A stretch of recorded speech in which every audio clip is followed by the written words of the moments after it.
I'm the reviewer. I review you. This is my partner, Mr. It.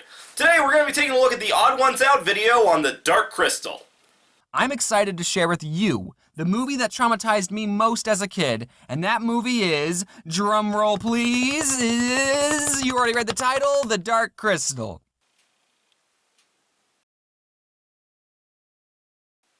Dark Crystal isn't in the title of the video. I mean, we could probably glean it from the title card, but still. Okay, so The Dark Crystal came out in 1982, 14 years before I was even born. This movie was made for a whole different generation of people, but somehow I still saw it. Because movies aren't finite? Some of the puppetry was amazing, like this shot. How'd they do that without CGI? And did I mention that there's no people in this film? Except for full body shots, then they just used a real person dressed up and had them not face the camera. Oh god, the magic is ruined! But as I rewatched The Dark Crystal, I realized that the movie was kinda garbage. To be fair, back in the day, it wasn't the most well-liked thing Jim Henson had ever made. In the movie, stuff happens for no reason. Like in one scene, the main character— this is Jen, the main character, by the way. Get used to looking at this guy's face. That's a guy?! Thra is dying because this one crystal, this one, cracked. How? I don't know. I mean, I do know because I read the prequels, but this movie doesn't tell us. Are you still with me? Good, we're not even a minute in. I have no problem following Kingdom Hearts plot. You're gonna have to get a lot more convoluted in order to confuse me. Because this crystal cracked, two new species were born. The cruel Skeksis, the bad guys, and the gentle Mystiss, the good guys. Because the descriptors of cruel and gentle weren't obvious enough. Okay, now hold on. Do you see what's funny about this screenshot? This Skeksis is wearing glasses, meaning in this universe optometrists exist, and this Skeksis had to go through an eye exam to get his prescription. Do you like number 1 or number 2? Does anyone else think that's funny? No? Alright. Sorry, I'm more focused on the fact that he's wearing 3 pairs of glasses. Now, when you create a fantasy world, you can't explain everything. Sometimes the answer is just, oh, it's magic. In Frozen, they don't explain how Elsa got her ice powers. She was just born with it, okay? It's magic. Yeah, this video came out well before Frozen 2. I know I've been talking bad about this movie, but the amount of detail in this forest scene is pretty amazing. I mean, it's not doing anything to drive the plot forward, but I just think it's cool to look at. Sometimes I feel like cool to look at was the only reason Jim Henson did a lot of things. Anyway, back to review mode. Jen falls in the mud, what an idiot, and then he meets up with the— Oh jeez, that's a girl! That's a girl! Insert insecure nerd joke here. Somewhere on Earth, there exists a baby, naked Jen puppet, and I need to have it. James, what do you plan on doing with that puppet? Hey, that's a lot like my dog. Hey, Bobby! Demon dog! Me. A lot of movies' scary parts are jump scares or gore. At least I think they do that. I'm not allowed to watch scary movies. But this is such a different way to unease an audience. It kind of reminds me of the first half of a Don't Hug Me, I'm Scared video. Nothing necessarily scary is happening, but it's still able to make the audience feel uncomfortable. And personally, that's my favorite kind of horror. Hey guys, I'm sorry for killing your entire species. We just didn't want the prophecy to come to fruition. You understand, right? Oh my god, I think I found the inspiration for Lord Shen from Kung Fu Panda 2. This won't hurt. We just want to drain your living essence. Then you can be the same as the other podlings here. A slave. Because family films had absolutely no problem scarring kids psychologically. Me. Yeah, that's cool and all, but— Thanks for the warning, though it was a little too brief and just a bit too tiny. So when this Skeksis died, there was a mystic just walking around that just— and none of the other mystics react. Yeah, it happens. Honestly, I think they're used to it by now. Kira has to throw the shard back to Jen, but while she's doing that, she gets murdered. I said spoiler warning, right? Well, this is a review prominently made up of a recap, so kinda goes without saying. Want to know something funny? I've already used more words in this video than there were words in the entire movie. Neat little tidbit, but I find myself wondering how you got the number of words in the movie. And if the gibberish counts. She saved Jen from the mud, she sniped a crystal bat out of the sky, when the crab monsters attacked, she had to tell Jen to run, she found the shard on the ground after Jen threw it, she tells Jen not to trust Chamberlain, she knew where the castle was and got the Landstriders to take them there, she used her wings to float Jen down to safety, she was able to get out of being turned into a slave by herself, and she threw the shard back to Jen after his Butterfingers dropped it. And how does she get rewarded? By getting stabbed. So, in other words... You fought, and master built, and kicked butt, and then the hapless male was the leader. Well... Also, in the second book, Algura and her son are having a moment, and Rayunip says, "Will you remember me, Mother? After all the harm I caused? I will never forget you, child." Well, you didn't really seem to remember him in the movie. Did she have a reason to bring him up? Speaking of manga, there were plans to make a sequel to The Dark Crystal, another movie, but the film ended up getting canceled. But a 12-part comic series is being produced by Boom Studios, and it's not even completed yet. They're only on like the second installment. This is recent, you guys, so now is a great time to get into the Dark Crystal fandom. Oh, just wait until Age of Resistance. This video was fun. Something I greatly appreciate about this review is that it really kind of feels like the kind of conversation you and your friends have discussing a movie after seeing it. Not overanalyzing the plot and characters, and just giving basic thoughts. With a few funny jokes, reactions, and observations thrown in for good measure. Check it out. I'm a reviewer. You review it, I review you.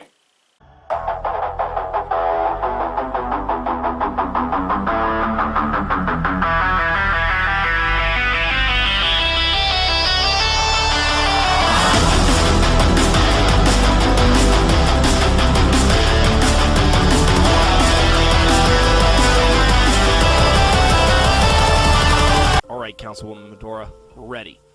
Very good. Before we begin, please sign this. Sorry, sometimes he doesn't realize when to stop. What is it? This contract is magically binding. It will guarantee that we each hold up our ends of our agreement. Hold it! They are not signing anything until I've had a chance to... Okay, it's legit. Geez, you really don't trust us at all, do you? No. Fine. What the... Your real name, please. Ugh, alright. What about me? You've already signed. I did?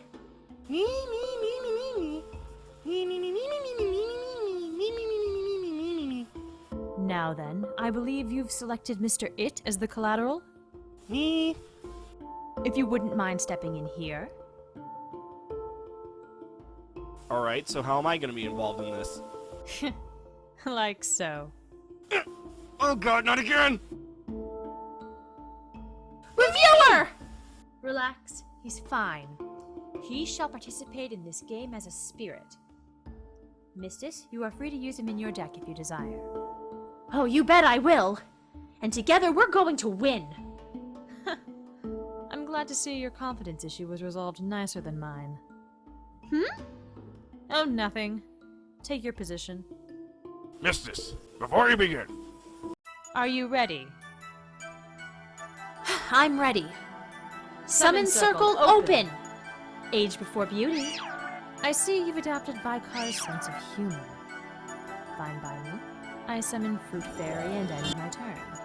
That's it?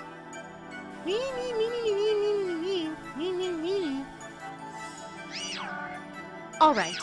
I summon Rabbit Magician's Assistant, and I'll use his special ability. Yes.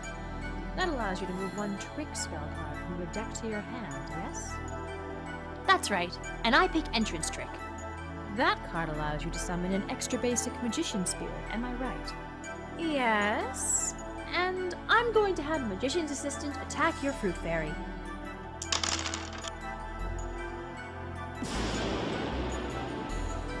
Are you finished? Yes. My turn, then. Wait! How come you got 2 summoning tokens? Oh, my summoner ability allows me to gain an extra token for each mage spirit on the field. But that's my ability. They can be, but there's bound to be overlaps sometimes. Now then. I summon Kiki the Fairy, and I'm going to equip her with Wings of Evasion, thus increasing her defense. And that will end my turn. That's it? Yes. Okay. Oh! I spend 3 summoning tokens to summon Reviewer. Are you alright? Limbo is weird. But at least the spirits in your deck are nice. You talk to them? Oh yeah, and they're confident that we can win this. We'll see about that.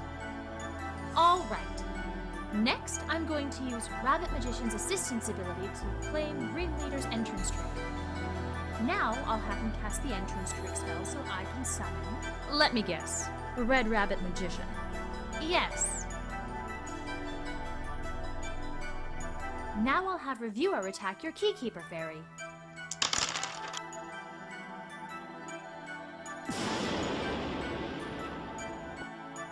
Now Red Rabbit Magician will attack you directly.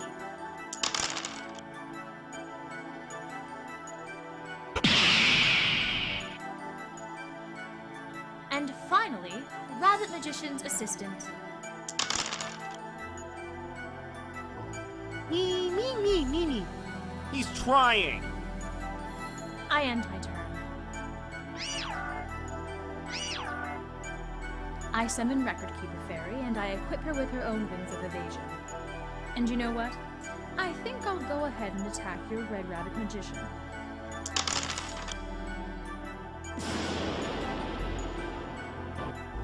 And that's the end of my turn. What are you going to do now? Without another Magician Spirit, you won't be able to summon your ace. How do you know so much about my strategy? Let's just say I used to run a magician deck when I was your age. Well, joke's on you because I have a backup plan. Go on then. Trust me, I can't wait to see it.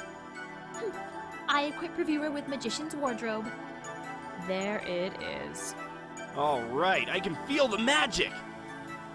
I can also feel a slight breeze. What the...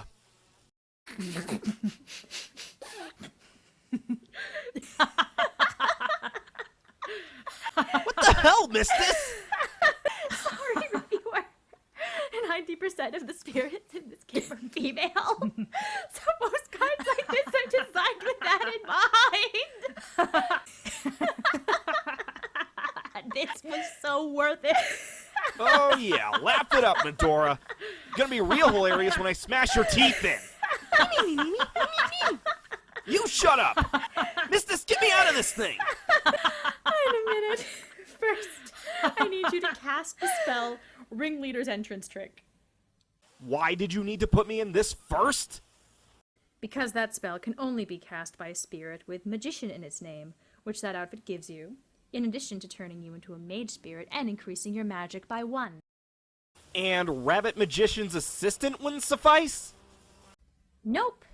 Even if his magic was high enough to, I have to sacrifice him for the spell, so he can't cast it. Fine, but this better be good. Oh, it will be. With the effects of this spell and paying 6 summoning tokens, I summon from my deck White Rabbit Magician! Ooh, powerful. Yep! Now, to calm your nerves, I'm going to replace Magician's Wardrobe and equip Plot Armor, and White Rabbit Magician's going to attack Record Keeper Fairy.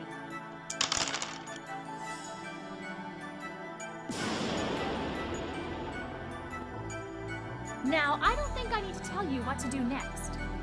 You got it.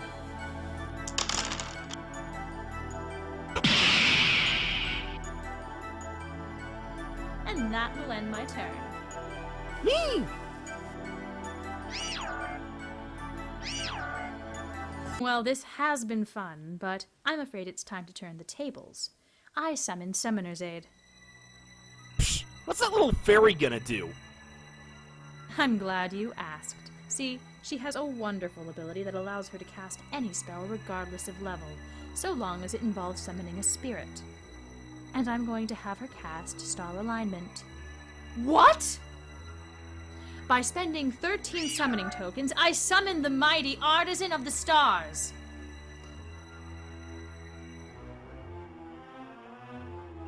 Me. That's impossible! You sure about that? 'Cause she just did it. You don't understand. Master Vicar made that card himself.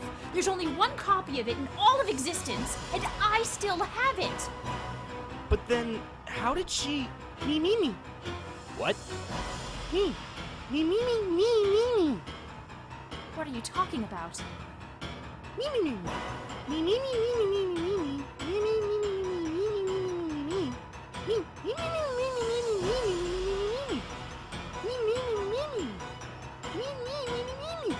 Oh, come on, Ed, that's ridiculous.